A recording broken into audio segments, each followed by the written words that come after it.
کسی چور کو پکڑ لیں، اس نے چوری کی ہو، تو نے چوری کی ہے، اسے کو قسم اٹھا، وہ اللہ نام کی جھوٹی قسم اٹھا لے گا، اسے کو بابا جی کے دربار کی کنڈی کھول دے کبھی نہیں کھولے گا۔ یہ مشرک ہے جو اللہ سے بڑھ کر اپنے بنائے ہوئے معبودوں سے محبت کرتا ہے، اس کے دل میں اللہ کا وہ پیار نہیں، اللہ کی وہ محبت نہیں، اللہ کا وہ احترام نہیں جو اپنے خود ساختہ بابوں کا ہے۔ اللہ نام پر جھوٹی قسم اٹھانے کے لیے تیار ہے، لیکن پیر کے نام پر جھوٹی قسم اٹھانے کے لیے اس کے دربار کی کنڈی کھولنے کے لیے تیار نہیں، کیونکہ اس کے دل میں اللہ کی وہ محبت نہیں ہے جو اللہ سے بڑھ کر یا اللہ جیسی محبت اپنے بنائے ہوئے معبودوں سے کرتا ہے۔ پھر سنیے قرآن حکیم کا فیصلہ ہے، وَمَا هُمْ بِخَارِجِينَ مِنَ النَّارِ، مشرک کبھی جہنم سے نکالا نہیں جائے گا۔ جو قرآن کی قسم اٹھانے کے لیے تیار، جھوٹ، جو مسجد میں آ کر اللہ نام پہ حلف دینے کے لیے تیار، لیکن اپنے بابوں کے نام پہ جھوٹی قسم اٹھانے کے لیے تیار، اگرچہ وہ قسم اٹھانا جائز ہی نہیں، یہ الگ بحث ہے، لیکن اس کے نزدیک اللہ کی وہ محبت نہیں جو محبت اپنے بنائے ہوئے معبودوں کی ہے۔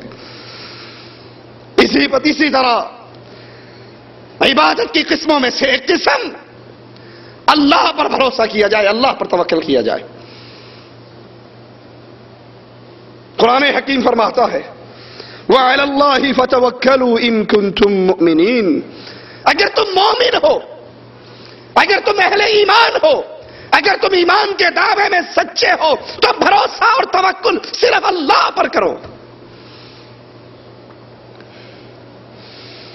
اہل ایمان ہر مسئلے میں اللہ پر بھروسہ کرتا ہے، اس لیے حدیث میں آتا ہے وہ 70,000 جو بلا حساب و کتاب جنت میں داخل ہوں گے وہ کون ہے؟ اپنے رب پر بھروسہ کرنے والے، توکل کرنے والے۔ توکل کا مطلب کیا ہے؟ اپنے سارے معاملات اس کے سپرد کر دینا اور سمجھنا کہ یہ میرے کام کو۔ اور ہم کیا کرتے ہیں باوجود کلمہ پڑھنے کے، اجی مولوی صاحب کی دس یہ 6 سال ہو گئے سن بیاہ ہوئے، اولاد نہیں ہوئی، اخیر بابا جی دے کول گئے، بکرے دی نے آز دیتی، روئے پیٹے، بابا جی نے کرم کرتا، چھوٹا مارتا، بس چھوٹا ماریا تو سمجھو سارا کچھ ہو گیا۔ اللہ پر وہ امیدیں اور بھروسے نہیں، اللہ پر وہ توکل نہیں جو نواز شریف صاحب کو مانسیرے کے دھنکے شاہ پر ہے۔ دھنکے شاہ کے پاس جاتے ہیں، کمر جھکا کے بیٹھتے ہیں، وہ کمر میں ڈنڈے مارتا ہے، سمجھتے ہیں کہ بس ڈنڈا مجھے پڑ گیا، اب حکومت پکی میری ہے۔ انتخابات ہوتے ہیں، نواز شریف صاحب وزیر اعظم بن جاتے ہیں۔ بے نظیر کو پتہ لگتا ہے یہ بھی 7 کلومیٹر پیدل چل کے اس نانگے شاہ کے پاس پہنچتی ہے، اپنے کمر میں ڈنڈے کھا کے آتی ہے۔ اہل ایمان اللہ پر بھروسہ کرتے ہیں، اہل ایمان اللہ پر توکل کرتے ہیں، اور مشرک کا توکل اللہ پہ نہیں ہوتا۔ جی بیمار تھے جی، کیا کریں جی، بڑی بیماری تھی، بڑیاں دعاواں کی تھیں، بڑے روئے پیٹے، کچھ نہیں بنا۔ بابا بڑی سرکار کے دربار سے جب سے کڑا لا کے پہنا ہے، میرا تو بواسیر کا مرض ختم ہی ہو گیا۔ بڑے ڈاکٹروں کو دکھایا، بڑے مولویوں سے دعائیں کروائی، بڑے روئے پیٹے، بچہ بولتا ہی نہیں تھا، پیر توتے شاہ کا نمک چٹایا تو ٹٹر بولتا ہے، چپ ہی نہیں ہوتا۔ اس کو اللہ پر وہ امید نہیں، اللہ پر وہ توکل نہیں، بھروسہ نہیں جتنا اس کو غیروں پر ہے۔ پیر پھونک بھی مار دے گا تو سمجھو بیڑا پار ہو جائے گا۔ یہ اہل ایمان کی حالت نہیں۔ اہل ایمان جب اللہ سے مانگتے ہیں، جب اللہ سے سوال کرتے ہیں تو ان کے دل میں یہ یقین ہوتا ہے کہ جو رب سے مانگا جائے گا رب عطا کرے گا۔ ہو سکتا ہے جو میں مانگ رہا ہوں میری قسمت میں رب نے اس سے کچھ اچھا دینا لکھا، اس سے بہتر عطا کر دے۔ اسی طرح ڈرنا، خوف کھانا، یہ بھی عبادت ہے۔ دل میں جو اللہ کا ڈر ہو، جو اللہ کا خوف ہو، ویسا ڈر کسی اور کا کہ اللہ عز و جل بغیر اسباب کے جب چاہے جس کو چاہے۔ ایک تو سبب ہے نا کہ کلاشنکوف لے کے آپ کے سر پہ کھڑا ہے، مکہ آپ کے سر پہ لے کر کھڑا ہے، ماروں یا نہ ماروں، بندہ ڈرتا ہے فطری طور پہ، ایک سبب ہے۔ ایک ہے بدون اسباب، ظاہری کوئی سبب نہیں، لیکن وہ کراچی سے لانچ میں بیٹھتا ہے، لانچ چلا کر جانا اس نے شکار کرنے مچھیرے نے دائیں طرف ہے، لیکن پہلے گھما کر بابا غازی عبداللہ کی طرف کر کے اس کو جھک کر سلام کرتا ہے، پھر ادھر سے موڑ کر دوسرے کونے کے بابا کی طرف سلام کرتا ہے، اور عقیدہ رکھتا ہے کہ اگر چلنے سے پہلے ان دو بابوں کو سلام نہ کیا جائے درمیان سمندر کے لانچ کو الٹا کر دیتے ہیں۔ یہ خوف ہے جو مومن اللہ سے کھاتا ہے کہ اللہ جب پکڑنے پر آئے اس کی پکڑ بڑی شدید ہے۔ ان بطش ربک لشدید۔ اگر ایسا ہی ڈر غیروں کا ہے، مظفر آباد سے بس والا نکلتا ہے، سہیلی سرکار کے دربار پہ آتا ہے، ابھی کرایہ وصول نہیں کرتا، پہلے اپنی جیب میں سے نکال کر سہیلی سرکار کے غلے میں چندہ ڈال کے جھک کر کہتا ہے بابا خیال کریں، اب تو نے ہی عبادت کرنی ہے۔ کوئی پوچھے بھئی یہ کیوں کرتے ہو؟ حاجی مولوی صاحب آپ تو وہابیوں مانتے نہیں ہو، پہلے اگر ان کو نہ دیا جائے نا ایکسیڈنٹ ہو جاتا ہے۔ آپ کی باتیں تو ٹھیک ہے، دل تو یہی چاہتا ہے کہ اللہ کی دی ہوئی رزق کی فراوانی میں سے غیر اللہ کے نام پہ کچھ نہ دیا جائے، لیکن مولوی صاحب اگر بھینس کا دودھ ہم نے 11ویں والے دن بابا جی کے نام پر نہ سبیل لگائی، پیر مجھ ہی مار دے گا۔ مولوی صاحب ہماری بھینس مار دیں گے، پیر صاحب ہماری بھینس مار دیں گے، یہ غیر اللہ کا خوف ہے۔ اور مالک عز و جل ایسے خوف سے اہل ایمان کو منع فرماتا ہے۔ ڈرنا ہے تو مجھ سے ڈرو، وَإِيَّايَ فَارْهَبُونَ فَلَا تَخْشَوُا النَّاسَ، اللہ کا خوف کھاؤ، مجھ ہی سے ڈرو، لوگوں سے نہ ڈرو۔ جب ڈرنا ہے ایسا ڈر، ایسا خوف کہ مالک جب چاہے پکڑ لے، جب چاہے بیمار کر دے، جب چاہے بچہ چھین لے، جب چاہے جو چاہے کر گزرے۔ اگر ایسا ہی خوف غیر اللہ کا بھی ہے تو سمجھ لیجئے ایمان ہمارے پلے میں نہیں ہے۔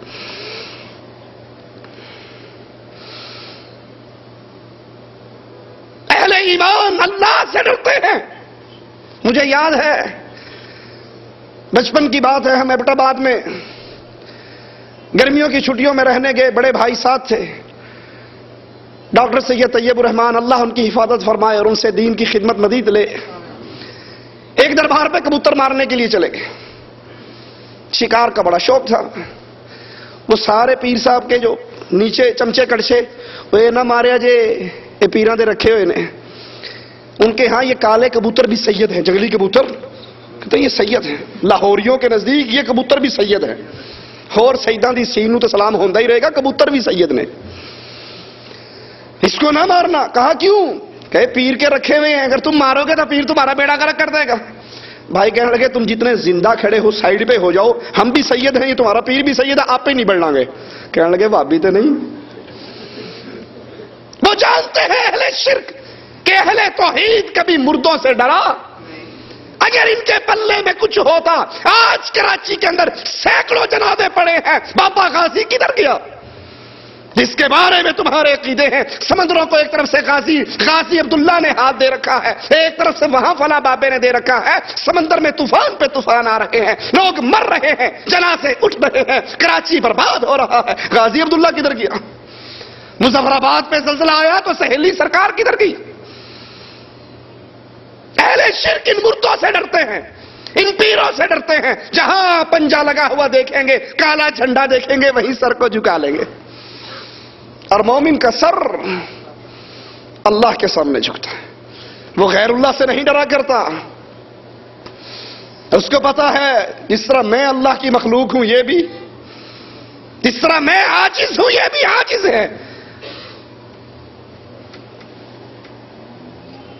اگر ایسا ڈر ہمارے دلوں میں بیٹھا ہوا ہے کہ فلاں یہ کر سکتا ہے اور فلاں یہ کر سکتا ہے، تو سمجھ لیجئے یہی وہ عقیدے ہیں جو مشرکین مکہ اور کفار کے تھے، وہ بھی اپنے بابوں سے ایسے ہی ڈرا کرتے تھے۔ وَإِن يَمْسَسْكَ اللَّهُ بِضُرٍّ، کیونکہ قرآن کا فیصلہ کیا ہے، اگر اللہ کوئی مصیبت اتارنا چاہے، مجھے پریشانی میں گھیرنا چاہے، مجھے کوئی تکلیف دینا چاہے، فَلَا كَاشِفَ لَهُ إِلَّا هُوَ، تو اللہ کے علاوہ کوئی اور اس کو دور کر سکتا ہے؟ کشمیر میں زلزلہ آیا، کتنے بابے وہاں پر تھے، دھنکے شاہ بھی تھا، سہیلی سرکار بھی تھا، کوئی روک سکا؟ کراچی میں کتنے بابوں کے مزار ہیں. ارے چھوڑو، یہ تو پیروں فقیروں میں کلرک کے درجے کے ہیں. یہ تو پیروں فقیروں میں کلرک کے درجے کے ہیں. ہم وزیروں کی بات کیوں نہ کریں؟ بغداد میں جتنے بم برس رہے ہیں، پچھلے ہفتے 2 امام معصوموں کے درباروں کا بیڑا غرق ہو گیا. وہ کہاں تھے؟ یہ خوف اہل شرک کے دل میں ہوتا ہے، فلاں یہ کر سکتا ہے، فلاں یہ. اہل ایمان ان کا تو عقیدہ یہ ہے اگر اللہ مصیبت ڈالنا چاہے فلا کاشف لہ الا ہو، تو اس مصیبت کو روک کون سکتا ہے؟ وہ مشکل کشائی کر کون سکتا ہے؟ اور اگر اللہ رحمت کرنا چاہے، اگر مالک عز وجل وَإِن يُرِدْكَ بِخَيْرٍ فَلَا رَادَّ لِفَضْلِهِ، اگر اللہ رحمت کرنا چاہے، اللہ بھلائی دینا چاہے، اللہ کی عطا کردہ بھلائی کو کوئی روک نہیں سکتا، کوئی رکاوٹ نہیں بن سکتا. جس کو چاہتا ہے عطا کر دیتا ہے. اپنے دل میں یہ ایمان پیدا کیجئے. آپ نے اکثر دیکھا ہوگا ایک پمفلٹ کمپنیوں میں بٹتا ہے،